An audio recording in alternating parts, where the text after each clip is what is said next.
Good morning students, this is Satish Kumar and in this video we shall be discussing about the adaptations of penguins in polar regions and about the tropical rainforest and the living organisms living in these tropical forests and about how they have adapted to that environment.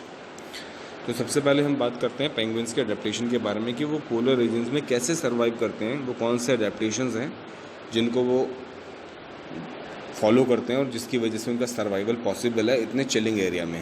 As you can see only ice is only visible in this light and two penguins are standing. So basically penguins are birds but इनका जो design है वो इस तरह किया गया है कि ये सी में ज़िंदा रह सकें and they can not fly but they are very good swimmers. ये उड़ तो सकते नहीं है क्योंकि इनकी बॉडी इतनी ह्यूज है, बिग साइज्ड है, सो दे कैन स्विम ईजीली. अब ऐसे बहुत से बर्ड्स होते हैं जो उड़ नहीं सकते, जैसे ऑस्ट्रिच भी होता है. ऑस्ट्रिच दौड़ सकता है बहुत अच्छी तरह बट उड़ नहीं सकता. And a coat of fat which is up to 3 centimetre thick helps them to survive in freezing conditions. इनकी बॉडी के ऊपर एक चर्बी का फैट होता है, चर्बी होती है, इसको फैट बोलते हैं, फैट कोट बोलते हैं, जो 3 सेंटीमीटर तक मोटा होता है, जिसकी वजह से बिल्कुल फ्रीजिंग कंडीशन में भी इन्हें ठंड नहीं लगती है. And their feathers are stiff and very tightly packed which act like water proof coat. और उनके जो फेदर्स होते हैं वो बहुत स्टिफ होते हैं और बहुत टाइटली पैक्ड होते हैं एक दूसरे के साथ, और इसी तरह वो वाटर प्रूफिंग एजेंट का काम करते हैं जब ये स्विम करते हैं. The dark plumage absorbs heat. और उनके जो पीछे वाले जो ब्लैक फेदर्स आपको दिखाई दे रहे हैं ये हीट एब्जॉर्ब करने का काम करते हैं. On land most of the penguins walk upright on their hind feet. मतलब जो पीछे वाले जो फीट्स होते हैं उनकी हेल्प से क्या करते हैं, ये चलते हैं लैंड के ऊपर and they can rest on their heel and tail. जैसा आपको दिखाई दे रहा होगा इसके अंदर, ये अपनी हील्स और टेल्स की सपोर्ट से रेस्ट करते हैं और इसी वजह से इनका जो बॉडी कांटेक्ट होता है आइस के साथ वो बहुत कम होता है और इसीलिए हीट रिलीज भी नहीं हो पाती इनकी बॉडी से. Penguins have a unique social behaviour and they live in huge clusters. अब जो पेंगुइन होते हैं वो अकेले नहीं रहते कभी, ये बहुत अच्छा सोशल बिहेवियर शो करते हैं और ग्रुप्स में रहते हैं, और ग्रुप्स में इसलिए रहते हैं ताकि क्लोज रह सकें और उससे वार्मथ बनी रहे. Then unlike flying birds they have solid bones which allow them to stay under water effortlessly. और इनकी बोन्स जो होती हैं हॉलो नहीं होती, बहुत सॉलिड होती हैं, इसलिए बहुत लंबे टाइम तक पानी के अंदर ये बिना किसी प्रॉब्लम के स्विम कर सकते हैं. नेक्स्ट टॉपिक आ जाता है स्टूडेंट्स हमारा ट्रॉपिकल रेन फॉरेस्ट का. यहाँ पर जो आपको इमेज दिखाई दे रही है ये ट्रॉपिकल रेन फॉरेस्ट की ही है. तो जो ट्रॉपिकल रेन फॉरेस्ट होता है यहाँ पर जो क्लाइमेट होता है वो काफ़ी हॉट होता है और एनुअल टेम्परेचर की अगर बात करें, मतलब कि साल भर में ज़्यादा टेम्परेचर जो होता है यहाँ पे उसकी एवरेज अगर हम निकालते हैं तो 27 डिग्री सेल्सियस रहता है. और यहाँ पर जो सन की जो रेज आती हैं वो बिल्कुल सीधी आती हैं, तो इसलिए काफ़ी हॉट क्लाइमेट रहता है यहाँ का.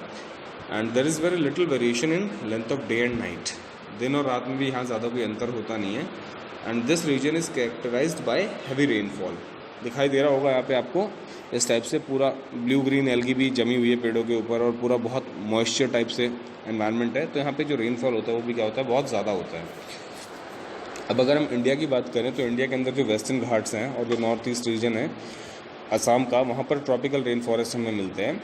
और अगर वर्ल्ड के दूसरे पार्ट्स की बात करें तो अमेज़ॉन नदी का जो बेसिन है सेंट्रल अमेरिका में, वहाँ पर कॉन्गो का जो बेसिन है सेंट्रल अफ्रीका में, वहाँ पर plus Malaysia, Indonesia, new Guana and South East Asia, यहाँ पर हमें ट्रॉपिकल रेन फॉरेस्ट क्या होते हैं बहुत अच्छे अमाउंट में मिल जाते हैं और इस टाइप के ही होते हैं. मतलब जैसा आपको स्लाइड के अंदर दिखाई दे रहा है इसी टाइप के हमारे ट्रॉपिकल रेन फॉरेस्ट होते हैं.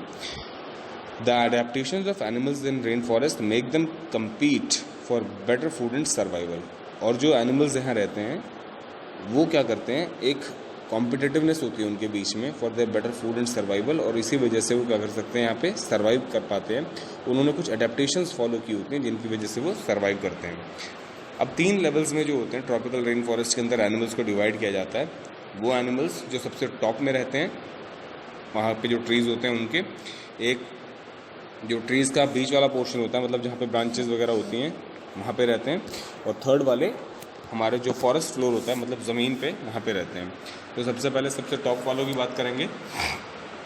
The birds live on the upper strata और canopy of leaves of tall trees. सबसे पहले जो बर्ड्स होते हैं जैसे यहाँ पे आप देख रहे हैं ट्यूकन और मकाओ है ये, ठीक है. मकाओ ये जो एक पैरट की तरह है, तो बहुत बड़ा पैरट होता है, और ट्यूकन जो है इट इज़ ऑल्सो बर्ड, ये रहते हैं वहाँ पे सबसे टॉप में. ट्रॉपिकल रेन फॉरेस्ट के अंदर, ठीक है। And they obtain their food from upper part of the canopy, और वहीं पे जहाँ पर ये रहते हैं उसी पोर्शन से अपना फूड वगैरह क्या करते हैं, ऑब्टेन करते हैं। बट अगर पैरट्स और मकाओ की बात करें तो ये अपना फूड थोड़ा नीचे से, मतलब जो फ्रूट्स वगैरह खाते हैं, क्योंकि जो पैरट्स वगैरह हैं तो ये थोड़ा नीचे वाले पार्ट से क्या करते हैं, अपना फूड ऑब्टेन करते हैं। अभी जो टोकोन आपको दिखाई दे रहा है, यहाँ पे टोकन आपको दिखाई दे रहा है, ये येलो जो चोंच वाला है बड़ी सी, ये बहुत इजीली रिकॉग्नाइजेबल हो जाता है, मतलब आप इसको इजीली कहीं पे भी रिकॉग्नाइज कर सकते हैं। क्यों? क्योंकि इसकी जो बीक होती है तो बहुत बड़ी होती है, हॉलो होती है, लाइट वेट होती है, और बहुत दूर से भी अगर कोई फ्रूट लग रहा है या कोई चीज़ उसको, मतलब किसी चीज़ को कट करना है तो वहाँ से ये उस चीज़ को तोड़ लेता है इजीली, क्योंकि it's such a big long beak is having. तो ये होते हैं हमारे ट्यूकन और मकाओज जो सबसे टॉप में रहते हैं ट्रॉपिकल रेन फॉरेस्ट में। अब थोड़ा हम नीचे आ जाते हैं तो वहाँ पर जो पेड़ होते हैं उनके मिडल एरिया में जो रहते हैं उन्हें एर्बोरियल एनिमल्स कहा जाता है, जैसे मंकीज़, लेम्यूर्स, एप्स और एंगटन, ठीक है। ये सारे के सारे एनिमल्स जो होते हैं ये यहाँ कहाँ पे रहते हैं, लेवल बी पे रहते हैं, ठीक है। और monkeys have perihedral tail which not only help them to swing from branch to branch but also to hang down from branches to reach food। अब जो मंकीज़ होते हैं इनकी जो टेल होती है इन्हें सपोर्ट तो करती ही है, बैलेंस करने का काम, जब ये एक ब्रांच से दूसरी ब्रांच पे जंप करते हैं, प्लस उसके साथ साथ ही ये अपने टेल की हेल्प से क्या करते हैं, लटक भी पाते हैं और नीचे से जो फूड मटेरियल होता है उसको ऑब्टेन कर लेते हैं। उसके बाद एक एप ऐसा होता है जो बियर्ड एप बोलते हैं, जिसको द बियर्ड एप और the lion tailed macaque, lion tailed macaque या बियर्ड एप बहुत मीडियम साइज एप होता है। ये मोस्ट क्रिटिकली एंडेंजर्ड है, बिल्कुल एक्सटिंक्ट होने की कगार पे है, और यह कहाँ पे मिलता है, वेस्टर्न घाट्स में मिलता है। And living most of his life on trees, और ज़्यादातर अपनी लाइफ ये ट्रीज़ पर ही क्या करता है, बिताता है। ओके, इसके बाद आ जाते हैं हमारे पास स्टूडेंट्स थर्ड लेवल के एनिमल्स। यहाँ पे देखिए कितने सारे हैं ये। तो थर्ड लेवल के एनिमल्स हमारे कौन से हैं, ये हमारे वही हैं जो एर्बोरियल के बारे में हम बात कर रहे थे।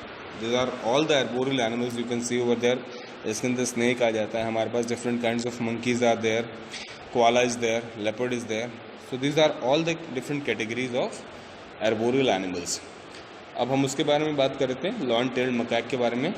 उसकी शाइनी ब्लैक फर होती है, लॉन्ग सिल्वर ग्रे मेन उसके चारों तरफ, मतलब एक सराउंडिंग सी फर होती है उसके चारों तरफ की, जो उसको बहुत सुंदर बनाती है।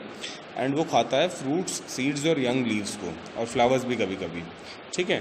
तो बट क्योंकि इनका शिकार होता है इनकी ब्यूटीफुल फर के लिए, तो इसीलिए एक्सटिंक्शन की कगार पे हैं।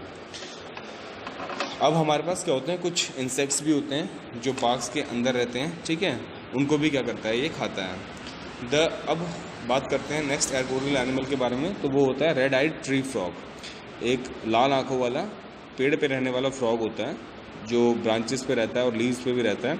उसकी लाल बड़ी आंखें उसकी अडेप्टेशन में हेल्प करती हैं ताकि वो डरा सके प्रीडेटर्स को, मतलब जो शिकारी उसको खाने आए हैं उनको डराने के काम आती हैं उसकी लाल बड़ी आंखें, ठीक है। And these frogs develop sticky pads to provide secure grip on leaves and branches. और इन फ्रॉग्स के जो पैर होते हैं वो कैसे होते हैं, स्टिकी पैड्स की तरफ इन्हें सिक्योर ग्रिप प्रोवाइड करते हैं ताकि ये पेड़ों से नीचे गिर के इनको मतलब इंजरी ना हो कोई इस टाइप से। So this is about these arboreal animals.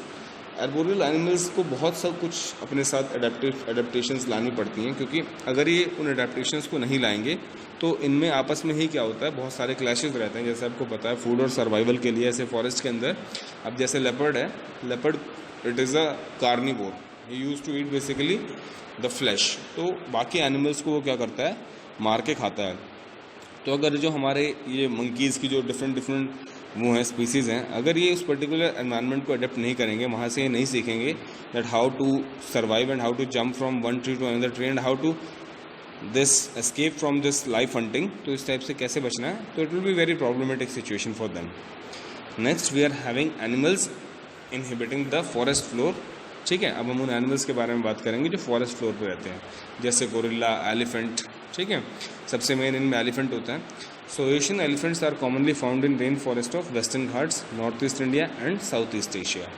तो नॉर्थ ईस्ट इंडिया और वेस्टर्न घाट्स और साउथ ईस्ट एशिया में आपको एलिफेंट्स मिलेंगे। और इनके अडेप्टेशंस क्या क्या होती हैं, किसकी वजह से ईजिली सर्वाइव कर पाते हैं, उनके बारे में हम बात करेंगे। So the long trunk increases its search for better quality food, and a single finger-like projection at the tip helps them to grab leaves from food. इनकी जो लंबी सूंड होती है, इसकी हेल्प से बेटर क्वालिटी का फूड क्या होते हैं, ढूंढ पाते हैं. और सूंड के ऊपर ही क्या होता है, फिंगर लाइक प्रोजेक्शन होता है, जिसकी वजह से किसी भी चीज़ को ईजिली ग्रैब कर लेते हैं. और जो इनके टस्क होते हैं वो बेसिकली क्या होते हैं, मॉडिफाइड टीथ्स होते हैं, जो किसी भी चीज़ को तोड़ने के लिए काम आते हैं और इनके खुद की प्रोटेक्शन के लिए भी काम आते हैं. Then the large ears are helpful in receiving sound waves to hear, and they are also used by elephants to fan themselves in humid habitat. अब जो कान है वो तो बेसिकली सुनने का ही काम करते हैं एलिफेंट्स के भी, बट अगर ह्यूमिड एनवायरनमेंट होता है तो उसमें ये पंखे की तरह भी काम करते हैं. उनको जोर जोर से हिला के उनसे क्या करता है, हवा भी खा लेता है. So these are the adaptations which are adopted by an elephant to live in tropical rainforest.